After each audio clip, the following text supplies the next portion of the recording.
you can send, you can trigger your message to be, okay, after a first visit, for givers, I want them to get this text message. For thinkers, I want them to get this text message. So you can essentially build automations for all of that. And we also have a way to directly communicate, whether it's, just an email, a text message, or a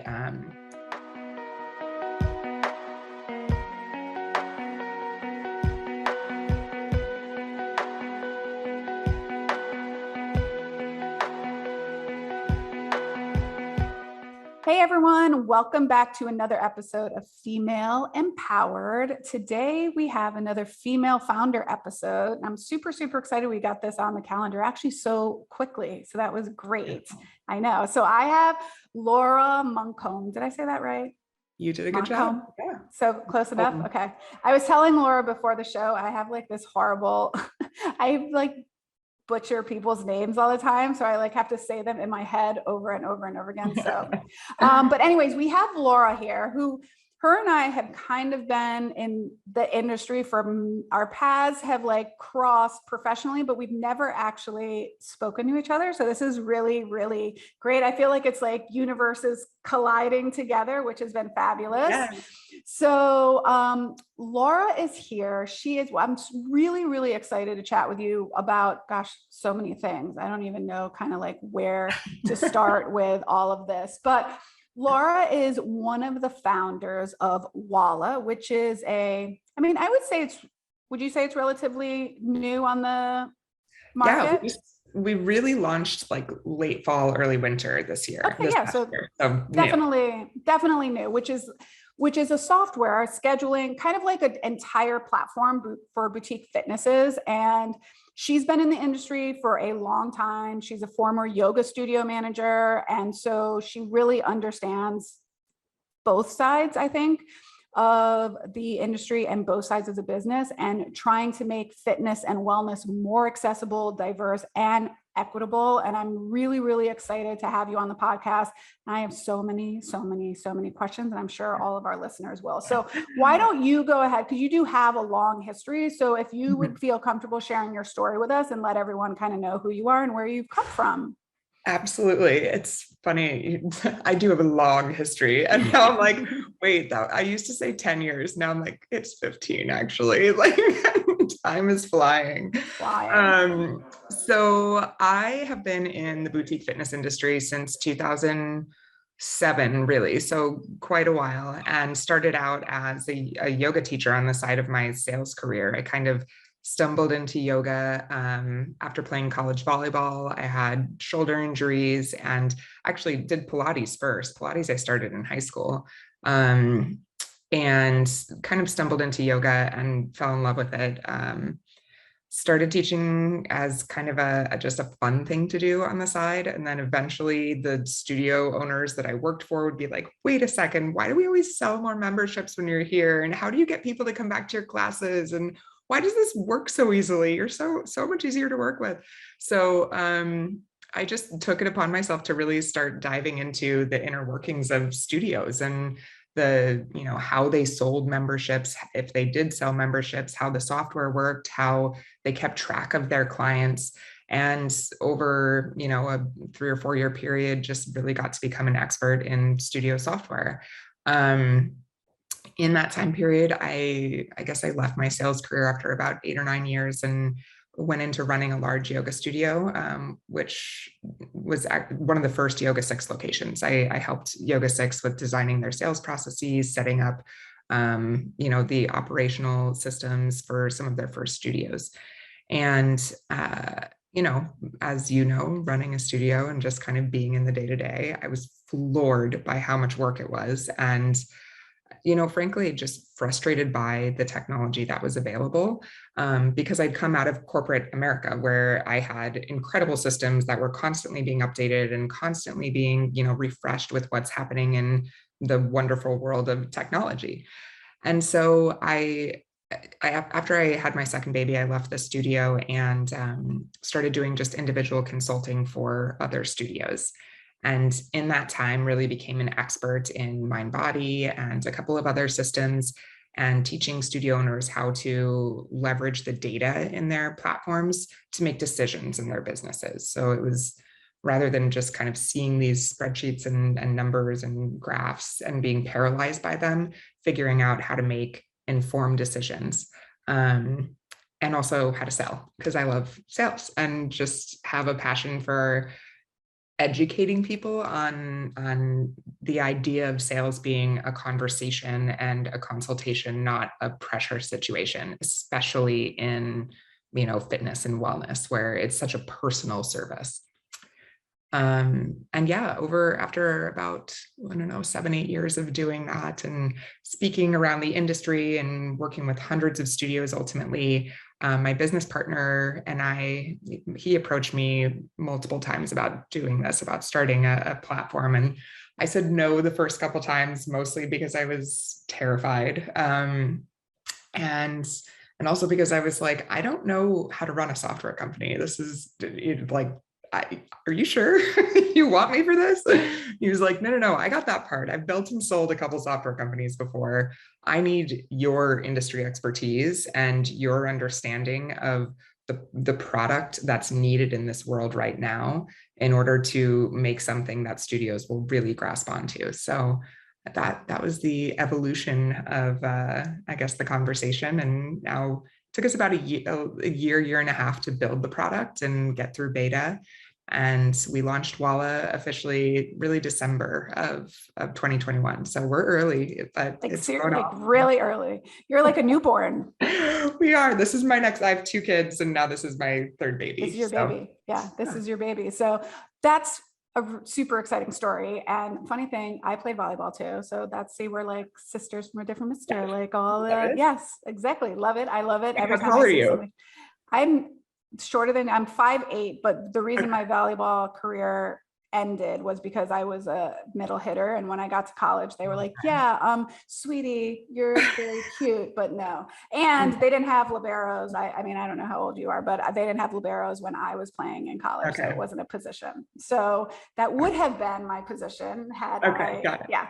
So, yeah, but I loved it. And so, but I'm glad that you also said that when you got to Yoga 6. And for those of you that don't know what Yoga 6 is, it's a great studio. It actually eventually got bought out by Exponential, and they are opening a Yoga 6 not too far from me in my area in Miami. So I saw the signs up there. So I'm excited to see it's definitely going to be a rebuild because what's in there now is no bueno. Yeah.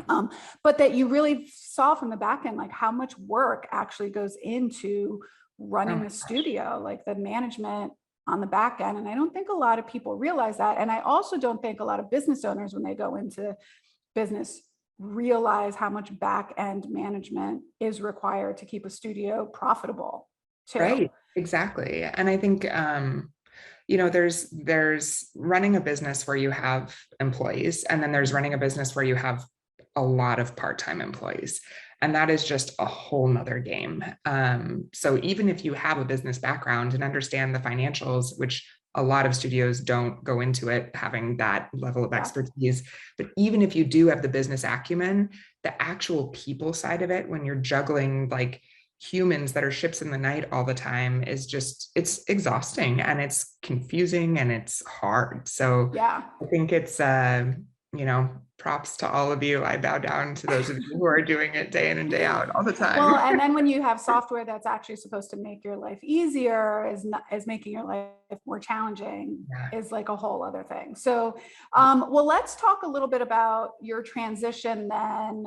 So you talked a little bit about how your partner came to you and said, I really want to do this, which I'm sure I thought about it for like 30,000 hot seconds. Cause I was like, again, this is how businesses get started though, right? You see a problem and you're like, I'm going to create the solution. And so for years in this industry, people have been talking about there is a lack of options for scheduling, like basically software to run your business.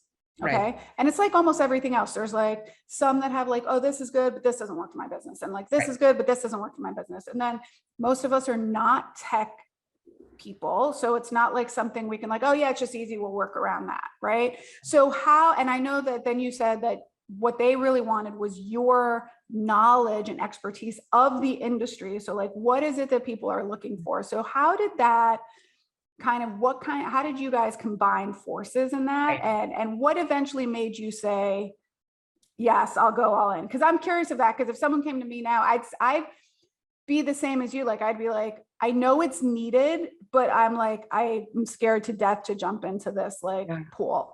Right. Well, I mean, in all honesty, part of the fear was just the perception of a tech startup is you work 16 hours a day and everyone's exhausted and that's your life. And I'm a mom and I had a really nice. I'm binge watching like Super Pumped and Dropout and all this stuff now. And so I'm like, oh God. So anyways, totally so side note, but it's not side note because it's totally real. Like I don't know, I kind of took a step back and was like, I really want to do this. I'm so passionate about making something easier for these studio owners who are just unbelievable humans. All of you guys are out there doing such incredible work in the world. And it feels like everything that's added to your plate just is another weight rather than even if you are like investing in all of these awesome, little tech companies that support your system in whatever way, it's another burden on you rather than something lightening the load. And that was it. I just saw the tech fatigue be so overwhelming for studios. But I also saw, like, just as a mom and as a human, the time in life, it kind of was perfect. Like, my kids are 8 and 10 years old. They're in a much more independent phase. Like, they're easier. My husband's work was kind of, we just kind of shifted. Everything just aligned. And I'm one of those people that's just like, you know what? The path is there for me. And I know I'm a grinder. I will get the work done. I will accomplish. It's just in my DNA. I just needed the timing to be right. And it really did feel right. And then honestly, we started, the business actually was, I think we formed our S Corp in March 2020. So it was like COVID time and we didn't know that it was going to be COVID time, but truly it was one of those stars aligned, perfect time to be building software. But to your point about, the industry having needed this for a while and kind of, the lack of options out there, when we go to pitch investors and, as I'm talking to VCs and, different investors about what we're doing, part of the story and part of what made us so compelling early on is that the competitive landscape is comprised of people who are either very industry expert or very software technology focused. And Doug and I have this really amazing combination of those two things. So we immediately knew we had product market fit, which is something that everybody wants to know how quickly you can get there. Like, how much money is it going to take you to get to a place where this is something a studio owner would buy without hesitation? And we knew we could get there quickly because I've been, literally building things in Excel for the last 8-9 years to solve problems for people. And even down to the small details of, okay, yes, of course, we're going to add automatic late cancel and no-show fees because that's an obvious need in the industry. But I'm not going to charge that fee for 24 hours after, because I know one of my students is going to call and say, oh my gosh, I had to pick up my son from school. He was throwing up and I'm so sorry. Is there any way you can waive the fee? And rather than having to refund a fee and wait 3 to 5 days, why don't I just have a little stop penalty button right there, because it's going to happen all the time. So little things like that, where I've lived through it so many times as running a studio or helping coach studios, it was just easy to build that from the ground up. And then having my business partner who has built, scaled, and sold companies in tech, we just have this really great kind of partnership, and that's helped us tell the story. That's awesome. So let's talk about Walla. So if you could explain, well, you don't have, if you were going to pitch me, okay. But if you could explain to them, what is it that you're providing? What problem are you solving right now for the boutique fitness industry? Right. I would say, kind of back to what I said earlier, the amount of tech fatigue that I saw and just drain from managing multiple systems and complicated systems was real. And so our kind of primary goal was to simplify and give not just a beautiful aesthetic to the software where it's like not painful to stare at, it's like it's lovely, Yeah. but also something that was, you don't get lost in the process of building something. Everything is very like step one, step two, step three. It's a linear product and it's a very modern build. So when you think about things from the client side of you, so your client side of you, they need to have that experience as well. And our consumers are now so used to making purchases with no hurdles, right? Like when you go to buy something on Instagram, I mean, it's scary how quickly you can have spent hundreds of dollars because it's auto-filled information. You double click the side of your phone and all of a sudden you have, I don't know, a new pan that cost you $300 coming your way. Done that. Yeah, it's crazy. It's crazy. You're absolutely right. I mean, that tech now is becoming so sophisticated that if we as businesses don't keep up, the problem is that society, our consumers, Exactly. they're so used to not having any hurdles. Like even myself, if I go to something and there's like one extra step that I have to do, I'm kind of like, forget it. Ugh, exactly. Like if I have to get up to go get my credit card, I'm like, forget that. I'm not right. It's you're done. So yeah. So let's talk about it from a customer facing side. Okay.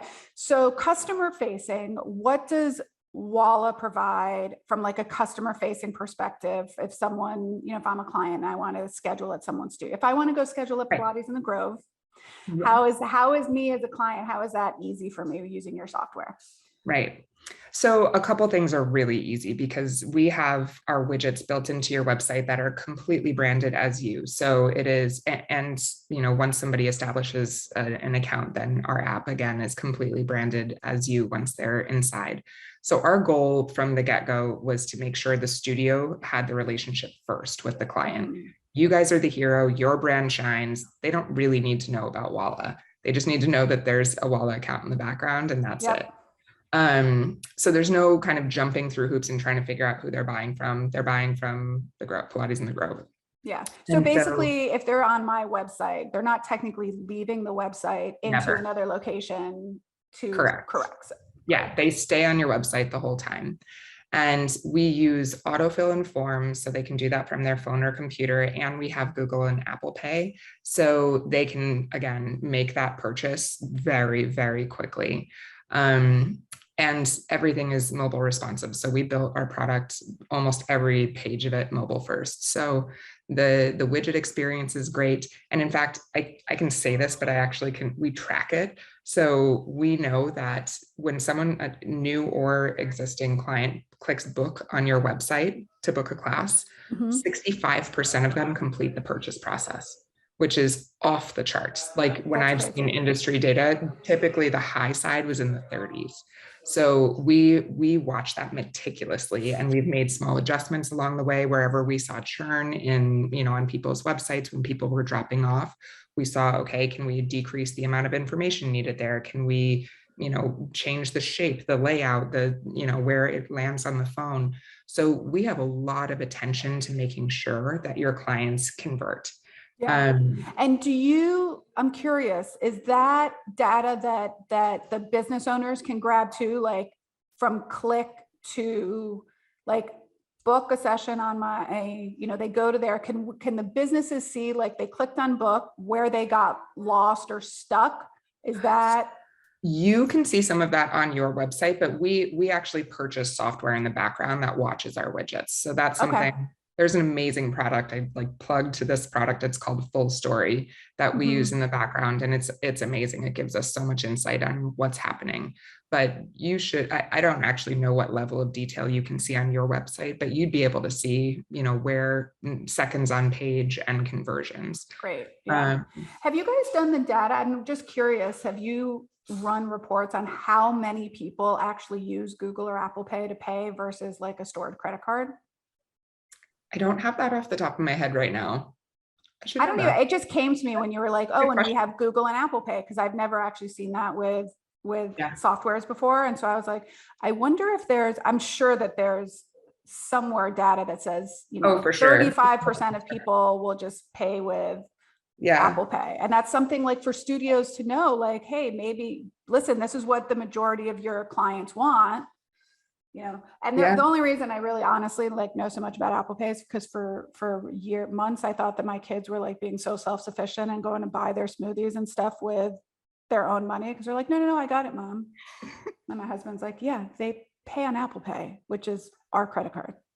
So, oh my gosh, that's so awesome. Great. They're so awesome. They never ask me for money. They're like, no, because they have to. That's because they're spending your money without you knowing. Even the vending machines have like Apple Pay now. Like, I know, it's so crazy. So anyway, so that's great. So that's big. What about like location wise? Can you multiple locations? They can like. We're not quite ready for franchises yet, only because we haven't built our franchise level reporting. But we have multi-location studios. We've built very nicely for reporting for distinct studios. It's just like having that kind of top level of corporate franchise reporting that we're kind of in the process of building right now. But yeah, multi-location.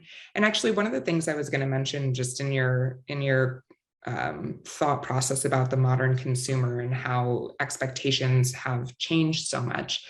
The other expectation that's changed so much is that everything is customized to them. I mean, from the ads you're served to the communication you receive, we've just kind of gotten this habit of everything speaks directly to me, right? And it's why consumer spending is at its highest rate ever. I mean, unfortunately, we're being manipulated into buying because it's also customized. But that expectation is real. So people very quickly turn off from things that aren't customized to them. So one of the really big questions we asked ourselves when starting this was, okay, why is it that this industry struggles with retention so much? Why is it that fitness in general, we understand it's hard for people to do hard things, but in particular, people tend to cancel memberships at fitness studios on a pretty regular basis. And really the only thing we ever use to combat that are deals and discounts, right? It's like, okay, when's the perfect time to send the like 20% off? How many flash sale? Like 30 days removed, 60 days removed, 90 days removed. And ultimately that might help get them back in the door, but it does nothing for retention. Like I don't go to the studio, I don't go to my fitness studio because I'm saving $20. I go for some deep internal reason that's making me want to commit to a habit. And so we partnered with a company called Skill Power, and they are behavioral psychologists, leading researchers in behavioral psychology that focus on habit building around wellness. And they created a personality profile quiz for us that is super interesting. It's quick. It's like 2 minutes to fill out. And it's all focused around what motivates you and what kind of communication helps you with building habits. And it divides us up into 4 categories. So there are givers, thinkers, doers, and mavericks. And this gives you as a studio information about that individual to help keep them motivated in class, to customize communication through email, through text messages, however you're going to be sending out your follow-ups. There are some people like givers, they need all the high fives in the world. They need my gosh, it's so great to see you. How's life? Like bring your friends. The external validation. Exactly. Yeah. They're the extrinsic motivation. And then there are the thinkers and the mavericks that are like, don't call me out in class and telling me I'm doing a good job. Like that's condescending. I don't need it. And they just want to kind of get in and get out, do their thing, but they need the proof up front that this is something that's valuable and worth investing in. So there are really different ways to communicate with those people. And we give you insight on that. Some like literally 3 bullet points. Here's what to do or don't do with this personality type. But then we also give some deeper research if you're interested. More than anything, our plea to studios is give even just a second layer of customization. Don't send the same email to, someone who's 25 and coming to your classes 5 days a week and someone who's, a 45-year-old mom who's struggling to spend any time for herself outside the studio. Like they probably need very different communication. Yeah. Or, the aging athlete who just is like, show me the proof that this is going to fix my body and let me get in and out of here. Versus, again, like the 25-year-old who's there with her friends. Yeah, so, totally. So how do you, because then when I'm thinking, I totally agree with this, by the way. I think the more customization you have, the better, and the more businesses work on their messaging and understand who their actual client base is, right? Yeah. But now I'm thinking, how am I going to send emails, individual emails to like, we have 800, no, we have like 900 some odd active clients. So like, how does your software help with that kind of fear or objection? It's a great question. And part of, when we tapped into, okay, great, we have all of this insight. Now, how do we help a studio do this at scale? So we were really intentional about building from our end API endpoints that expose that data. So when you're in, we have a partnership with Referizer as our email and text message automation tool. We're also working on building kind of our own version of that right now. But you can send, you can trigger your message to be, okay, after a first visit, for givers, I want them to get this text message. For thinkers, I want them to get this text message. So you can essentially build automations for all of that. And we also have a way to directly communicate, whether it's, just an email, a text message, or I guess those are the two main ways within Walla, email or text message. And then push notifications. I was going to say, do you have push notifications also? Yeah. We don't have the push notifications by personality type yet. Okay. You know what, let me just really quick back, just in case some listeners are not understand. So push notifications for you guys, if you're not like, well, what's a push notification? You all get them. You might just not know what they are. They're the little, like if you have an app and you see the little like message on your app that says 1, 2, or 3, it's like you send the notification through the app versus like a text or an email. So push notifications are great because they stay out of people's personal like text box and email box in case. So for those of you that were wondering like what's a push notification, that's basically what it is. Yeah. And it pops up on your screen. The only challenge with pushes is that people can allow them or not allow them. Disable, so, yeah. Exactly. So you don't get to everyone. But within the software too, you can communicate directly. We have like a list of who's on your intro offer right now, if they're opted into marketing or not. Like all of that is really front and center. So you can just click, send a message to that person, each one of those, and you've got all of their information right there.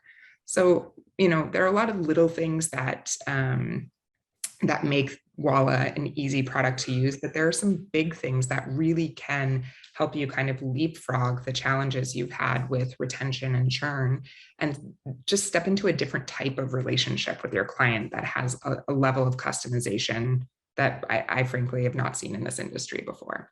Yeah, and I think right now that's what people are looking for, even though they don't know that's what they're looking for. That's kind of like what you were saying about like the buyer psychology.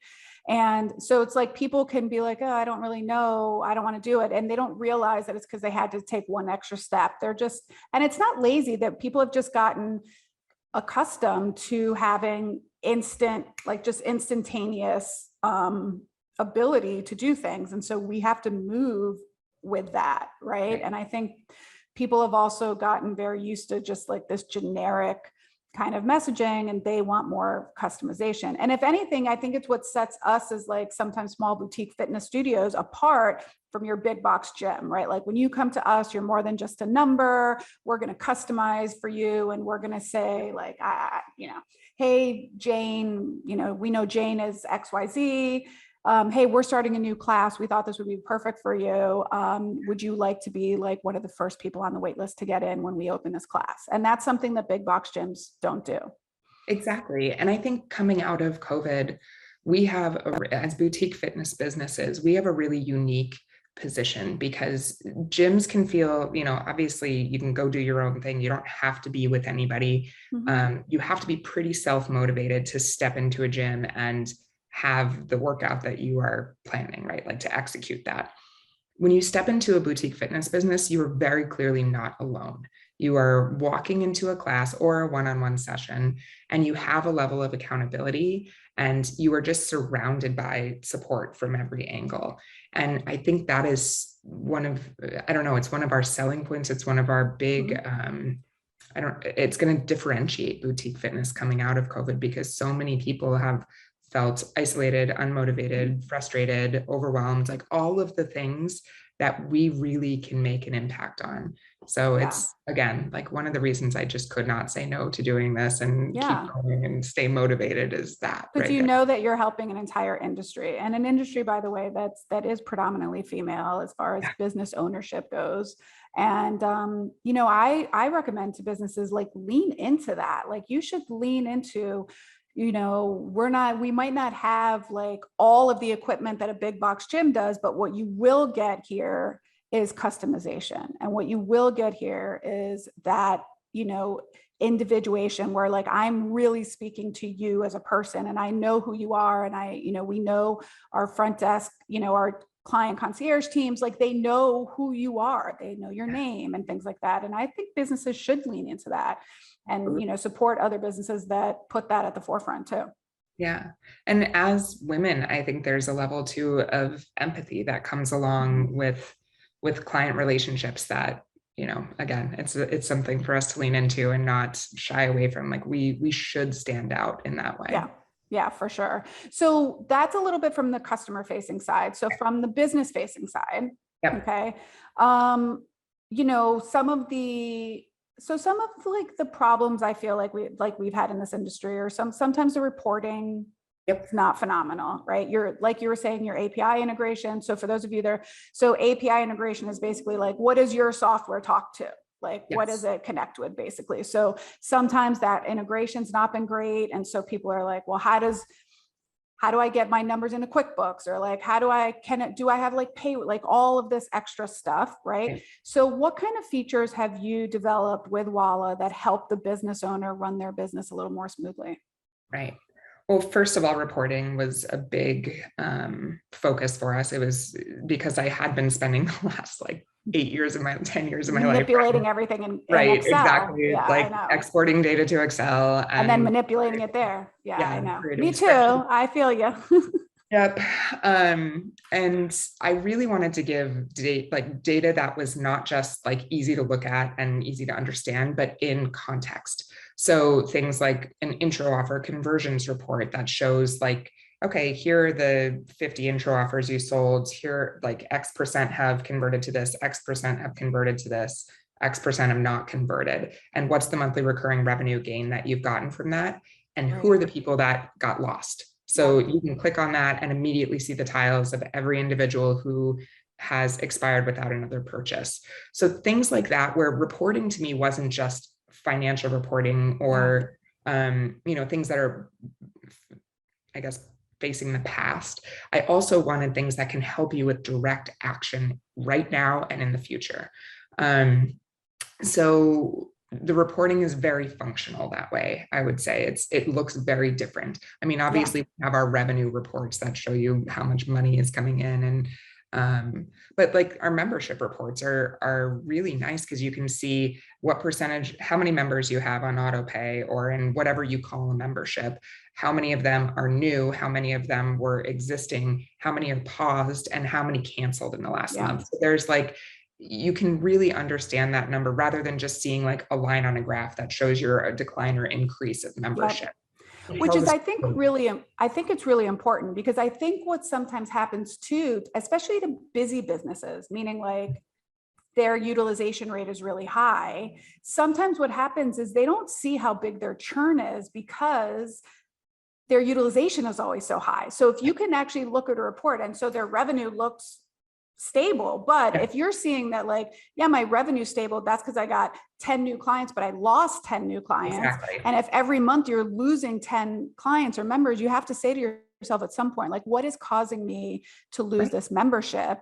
And what can I do to keep this membership plus get 10 new people every month? And so sometimes, you know, businesses, they are like, oh, we're doing phenomenal, our utilization is steady, our revenue steady. But I'm like, but if you really look at the numbers, that's because you're your like lead strategy, your acquisition is great, but you're also churning, your retention is in the toilet. So like you have to constantly keep working to build people in. So like reports like that are really important for business owners to look at, to really see what's actually going on in the store. And you can make very objective decisions on your business based on looking at those numbers. That's my biggest concern. Was I don't want to paralyze people with data. I want to give them data that helps them make decisions and makes them feel like they're an active participant in their business rather than sitting back and watching it happen to them.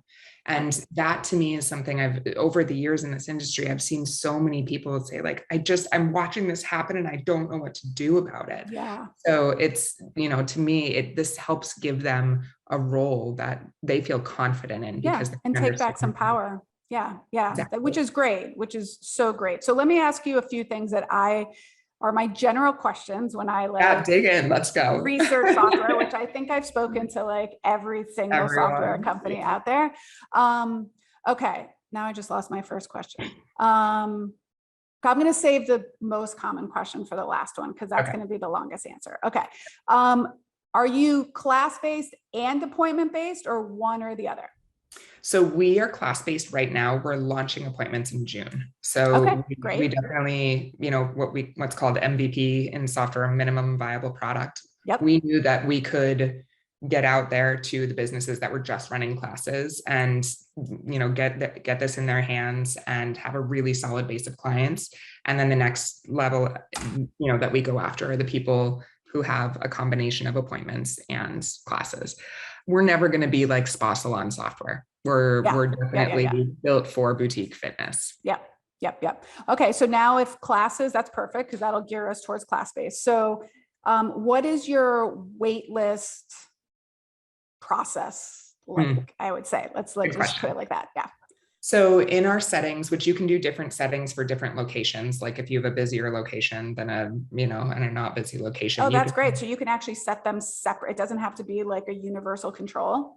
Right. That's phenomenal. You could have, your wait list window close 30 minutes before at one studio and an hour before, 2 hours before at another. That's great.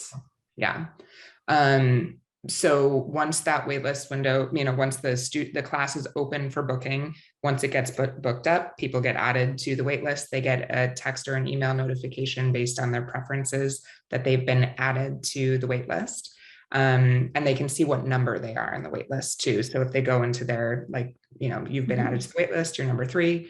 If a spot opens up, they are automatically added and notified right then. So they'll get a text message or email that they have been added into the class up until when that waitlist window closes. Got it. So that's it. So ours is an auto add into class.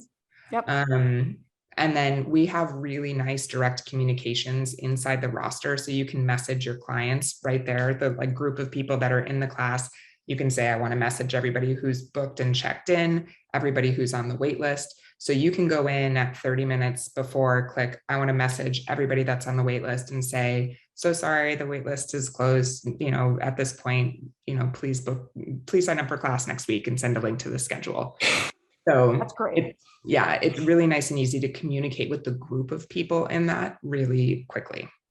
Yeah. Okay. So from waitlist, then I wanted to ask about how is it? So I guess this is more business side of it too. So what about subs? So if I had to change my instructor, I got sick, you're covering for me tonight. How easy is that to do in the platform? Super easy. I mean, we have, first of all, you can do it. You just go into the class, click change teacher, pick the teacher, pick the pay rate, done. But we're actually launching our tier 2 in a couple of weeks. Right now, we just have one basic tier of the software, but tier 2 will include a sub management tool. So it essentially is the teacher can go into their, next 3, 5, 6 months of classes and say, I need these 10 classes covered, send, and it'll send to the teachers in the studio. And essentially they can raise their hand and say, click, I'll take this one, I'll take this one, I'll take this one. And then whoever the studio decides is the approver, it could be at the teacher level, manager level, or business owner, will get a notification saying, hey, this teacher or these 5 teachers have said they'll sub this class. choose who you'd like to do it. And we let you have preferred subs for every class. Oh, great. So you can say, great, I want Krista to do this one, Laura to do this one, select the pay rate, change. And so it'll make the change in the schedule. You don't have to do anything else. Oh, perfect. Yeah. So it's all like in-house in Yes. one main thing. Perfect. Yes. Okay. So here was I'm saving this for the end because this is everyone's like worst nightmare. So if someone is starting out, fabulous, get started with Walla. They're a great, female founder business, et cetera, et cetera. If we're talking to people that already have software, the biggest question is what's the migration and the whole fear of like, this is a big, like anyone that has been through a software change knows it's a big undertaking, whether you're super happy about going to a new software or whatever the reason is. So let's talk about, because I'm sure it's probably one of the biggest fears or objections you get from people, like what's the migration going to be like? 100%. I get that question in every single demo or sales call. I'll tell you, it's probably not going to be the best week of your life, but it's not as bad as you think. And I equate this to, I like to start with an analogy because I think all of us understand this. When you have that teacher that is, brings a lot of business in, is consistent, shows up, but they're just drama, they're a pain in the butt, they make everybody's life miserable, and they're just toxic for the culture and the company. Yep. But it's so easy to just keep them because you don't want to lose clients, you don't want to ruffle feathers. And when you finally fire that person or part ways, it is like the most liberating, freeing experience. And yeah, maybe you do lose a couple of clients, but you gain back so much more in the culture in the company, and you get the new clients and you just feel weight lifted. And then you're like, I wish I would have done this 3 months ago. Yeah. Exactly. That is the experience. And I got that analogy. That's a great analogy. From one of our clients when they moved over. She's like, I've been putting this off for so long. So one thing that I would say, anybody who would be moving from MindBody, which is where most of our clients come from, one of our really big kind of legs up against any competition is that I come from a MindBody reporting background. I spent the last 10 years of my life living in MindBody reports. So I was able to build with our developers an automation to migrate, and we understand the data so deeply coming from MindBody that we can take everybody and move them right into, if they're on a 10-pack with 3 classes left, they move into a 10-pack in Walla with 3 classes left. Or if they're on a 8 times a month membership with 1 class left that bills on the 15th, it'll be that in Walla. And we can move credit cards over, and we can move their email preferences, their marketing preferences over. So it really isn't quite as painful as people think. It's much easier on the clients than you think. Like that part is literally the only change for them is that a new login for the most part. We what? A new login. A new login. And it's not even that we have a link that says create your password. That is the one thing they have to do. Yeah. I would say even that, like the hardest part of it is some people time out because it has a timer on it. And so they'll like do it when they're, busy. And then they email and are like, hey, it locked me out, or it did not lock me out, but it timed me out. How do I do this again? And we basically give our clients, we write the emails for them to tell their clients what's happening. Oh my God, so great. We have the communication cycle timed out. We have the autoresponder that you can put on your email that answers the top 4 questions that we get asked. So you can just paste that on there. Genius. Yeah, because I've lived in this and I know so many of the things that are going to happen. I'm just like, how can we preemptively check that box for them and say, great, taken care of. There you go. Yeah, that's great. From a business owner, that's great. That's so great. Yeah. And I would say for people moving from other platforms, it's not that it's terribly hard. Like Wellness Living, we actually have migrated quite a few, and we've started to automate that one. So that one's gotten quite a bit easier. The first time was a little tough there.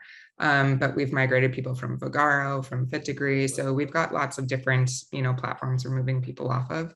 And you can't get all of the data that you can get from MindBody in all of those platforms, because some of them just don't have like the reporting sophistication that MindBody has. But you can still get your clients and a lot. Yeah.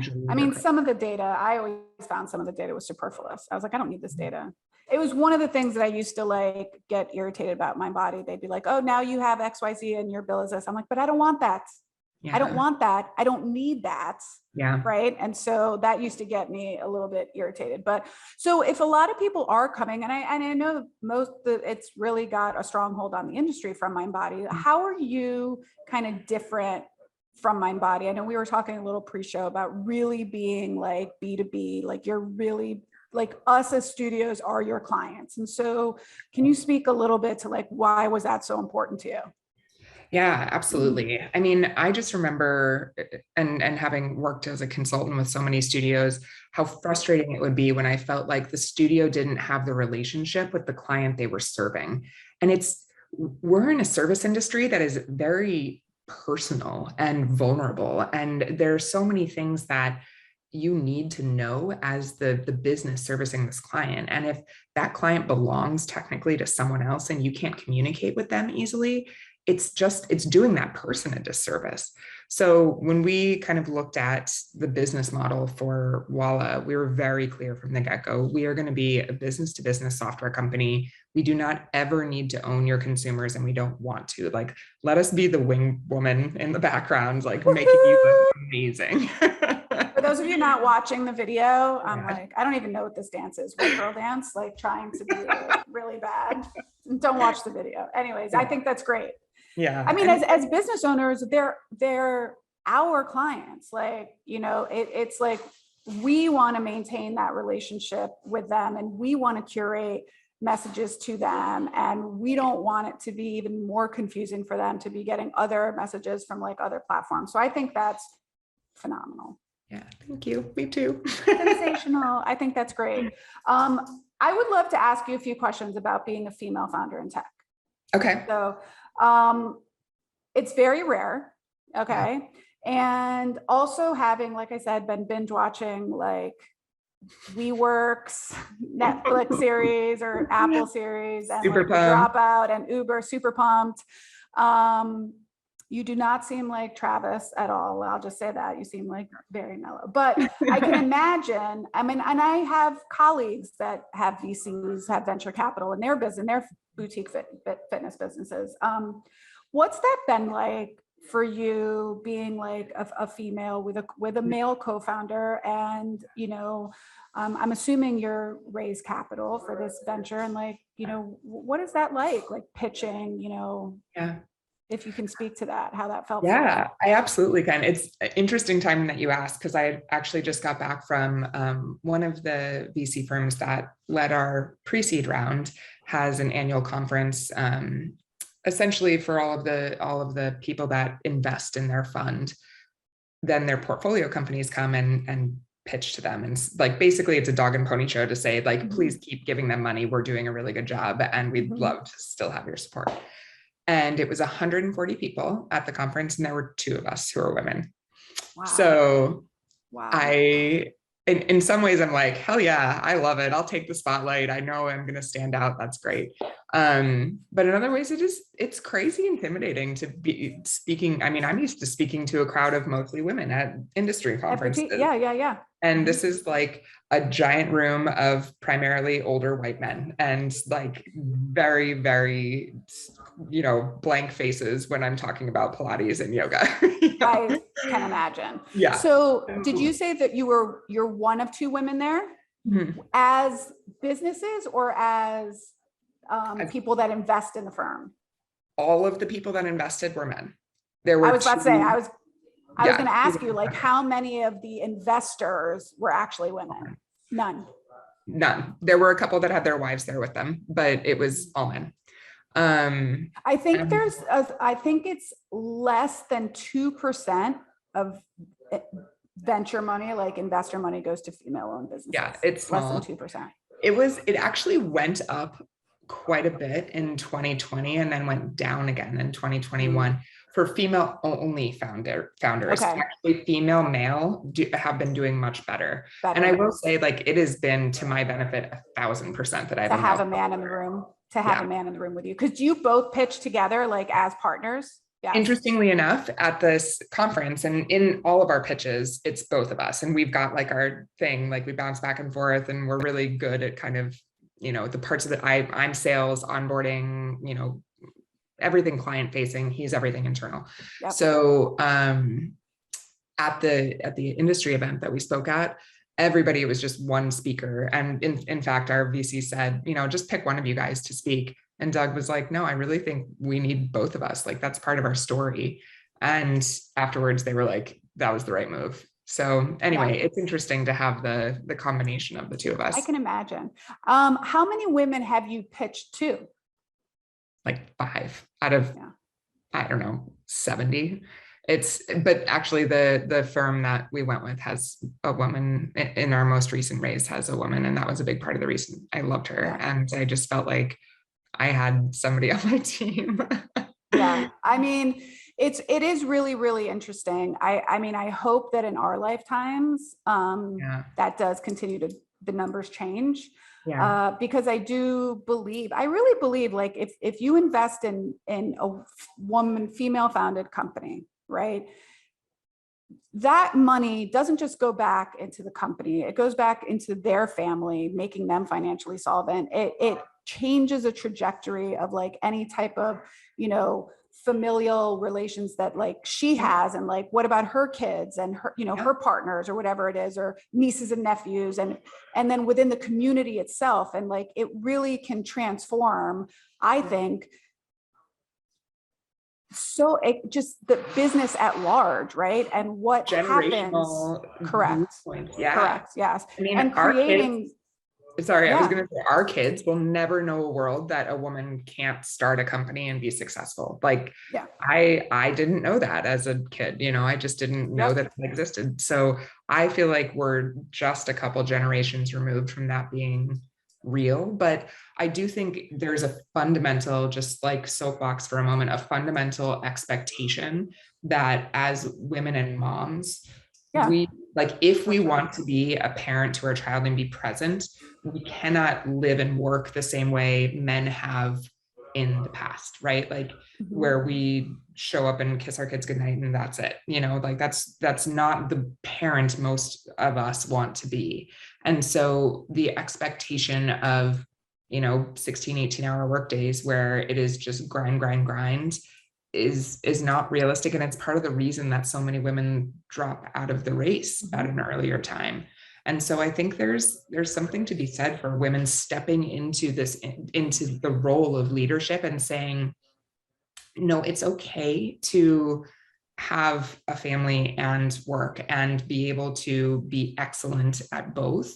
And you don't have to kill yourself here, like you can still be successful and lead a company where people are not burnt out and not miserable, and a company that has a heart for that. So I really do believe it's possible. And I think it's going to take more women not trying to be the men, but actually being the empathetic woman in the room. Yeah. I mean, and also times have changed. Like CEOs of companies don't have to work like our grandfathers did, where it was like, put in your 16 hours, wear a suit. Like businesses, like the guy from WeWork walked around in his freaking no shoes on. Like, come on, like you don't have to be that like buttoned up CEO anymore. Is it hard work to be a founder of a company and go through funding and go through investor capital? Yes. Do you have to sacrifice your entire life to do that? I mean, I can't speak from experience, I don't do it, but I think there are different ways to do it. And I also think that like, I encourage women to get as much help as they can possibly afford in whatever area of life they need that to be. So I talk a lot about how my husband travels for work. He's gone a lot. And I said, what I was going to step back from was like, there's going to be days that I don't want to cook. There's going to be a lot of days that I don't want to cook. And I'm going to be like, we're going to order for dinner. Right. And that's going to be my thing, rather than kill myself to like work all day, cook a healthy meal at night, being miserable. And then being, like I'd rather have somebody, and I know somebody else that has a very, very successful, she's a 8-figure business owner. And she says, you know what, I have the money. I hired somebody to come cook for me. And I'm just saying, because this is how I can be present for my kids. Right. Exactly. Right? And so they're just choices that we can make. Right. And that's okay. And there's a lot of fathers, by the way, that are leaning into their role of saying, you know what, my wife is going to be the one that is doing work and I'm going to be home with my kids. And so there's nothing that says that it can't go both ways. I do think though that, again, I'm inserting my thoughts into people's heads, but I have to imagine that as female founders pitch for money, especially in front of men and probably even in front of women too, the thought in their head is how successful will they be when their kid is sick, or do they plan on having kids, or what's, you know, I had somebody tell me once that somebody asked her, like, so you're okay not being a mom, like said something like that. And, you know, it's kind of just like, I think it's just part of these stereotypical roles that we all have been like lumped into, that people automatically just assume like you have to be one or the other. Right. I will say, like, I have also had some amazing male allies, including my business partner. Like, he has 3 daughters, and I mean, there was another time where he was supposed to speak and he was like, no, get Laura up here. Like, this is important to me that we are together on this together all the time. Like, she is just as much a part of this as I am. And he was like, I want my daughters to grow up seeing that this is possible. So there are so many men out there who are amazing allies in the process. And I think it's just going to take a collective effort, but I don't know. I'm definitely proud to be in an industry where so many of the business owners I'm talking to and selling to are women who are, you know, like hustling and making the big decisions. And I don't know, it's just inspiring all the time. Yeah. And it's great to have someone like you who really understands the industry from like a real life scenario to be able, so like when if I came to you and I was like, listen, we're really having an issue with our like cancellation policy, like you would understand what I was talking about. Right. Exactly. You know, and actually all of our salespeople have owned and sold studios. It was part of my like ethos in starting the sales organization was I want my salespeople to be able to have an educated consultative conversation with the studios we're talking to, because I mean, when I was looking at other software for my clients, I was talking to like 23-year-olds in a boiler room who had no idea what I meant when I was explaining things like late cancel policies. And so I'm really passionate about hiring people who are, you know, who have been there, who can empathize and also be, you know, not just answer the questions, but make the business owner, you know, feel like they're going to be supported from the second they have this conversation all the way through the transition into Walla. Right. And I would imagine like even be able to say, you know what, this is how we handle the cancellation policy. Like, have you ever thought about it that way? And then, you know, a studio owner being like, I actually never did think about it that way, but I see how that works. Yeah. You know, versus somebody that's giving you an example of something. You're like, yeah, that's not, you don't know. Yeah, no, that's not going to happen on our end. So I guess like, where did the name come from? I'm always curious about where people get their names from. So it's short for Wallaby, and it was kind of a, you know, to be perfectly honest, it came from our brand firm initially because we were struggling so hard. Every name we had like no URLs anywhere near it that we could use. It is hard to name a business and get a URL unless you want to pay like $50,000 for the URL. So we had kind of given these words that were like, okay, what do we want our brand to feel like and look like and be? And it was like vibrant and forward thinking and joyful and really just energetic. And they came to us and they were like, kind of like a, you know, wallaby or a kangaroo, like leaping forward and leaps and bounds and ahead of everything else. And I was like, yes. And so we shortened it and said Walla was perfect. That's awesome. I wanted a short name. I was really about something that. Easy. And I was like, do not include the word fit, book, body, mind. Like I was like, I don't want to look like anybody else. Walla. I think that's great. I always like asking where the name came from. Do you have core values for your company? We do. Yeah. What are they? Would you share them? Our core values initially are create raving fans. So that is like our number one. We are doing everything to make sure that the studio owner's life is easier and they would be shouting from the rooftops about us if given the chance. Ownership mentality is another one. We're really, really big about everybody in the company investing in this business as if it were their own. And that means making mistakes if you have to. That means innovating and challenging ideas. And I think everybody within the organization can really live with that, or live by that. Big hearted. We are a Pledge 1% company. So Oh, that's awesome. Explain what that is to people. Yeah, so Pledge 1% is actually great for startups because most of them out there, like you're pledging X% of your profits, but we're not profitable yet. So that doesn't really mean anything. And so what Pledge 1% does is they give you a choice to be pledge 1% of your profit, your time, or your product. And so we pledge 1% of our time as an organization and do quarterly volunteer events. We give everybody a quarterly day off to volunteer in whatever way they want to in their communities. And, some people use that to go read at their kids' school and volunteer there. Some people do it like we do. I'm in San Diego. That's where about half of our team is. So we've done work with Meals on Wheels or the food bank or beach cleanups and things like that. And it's a really great way to, I don't know, just feel like we're a part of something bigger, but also continue constantly to think outside of ourselves and how we can, do good. And Pledge 1%, like for the record, they are an outstanding organization for companies of any size. So if you're kind of looking for something to do with your organization, even if it's just a 10-person studio, you can still kind of connect with them and they'll give you ideas on how you can do all of that.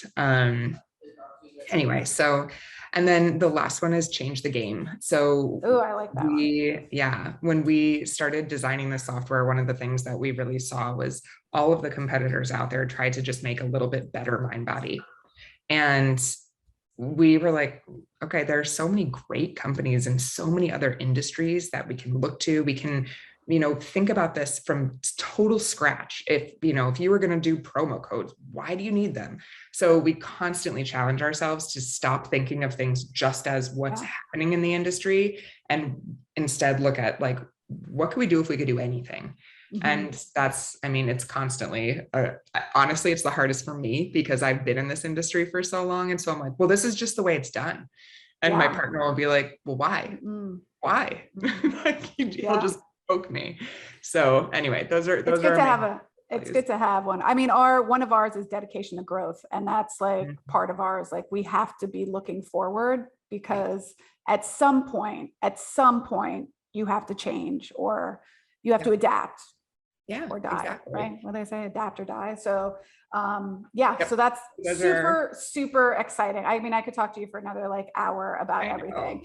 And I left out a few questions specifically because I really would like people to reach out to you and do a demo and get more information from you directly. Because I think that is, and again, everyone's business is unique. And I think that's, I think that's important for people to ask questions based on what's really going to be helpful for their unique business. So where can people find you? And we have all your information that we will link up in the show notes, but just in case people are listening right now, where can they go to find you and reach out to you should they want to do a demo or have more questions?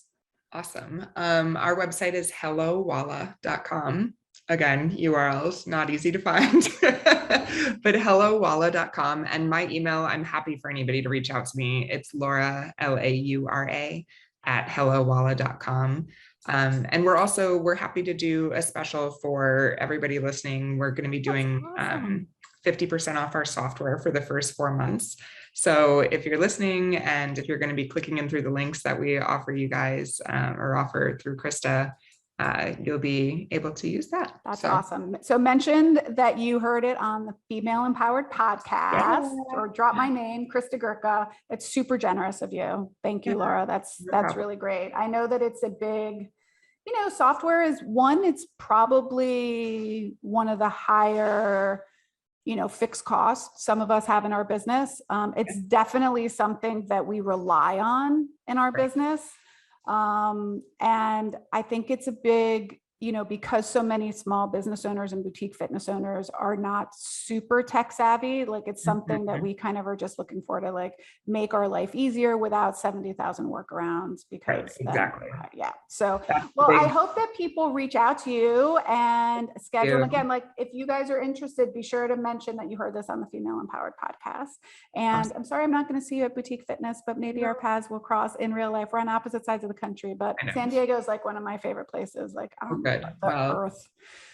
Anytime you're here, we will it's definitely beautiful. It's perfect. Well, thank you so much for joining us. And I hope to have you back. You know what? It would probably be really cool to have you back like in the fall this year, like after you go through like your tier 2 kind of launch and everything else. I would love to see that. So congratulations. More female founders hopefully are out there following you. And until next time, everyone, bye for now.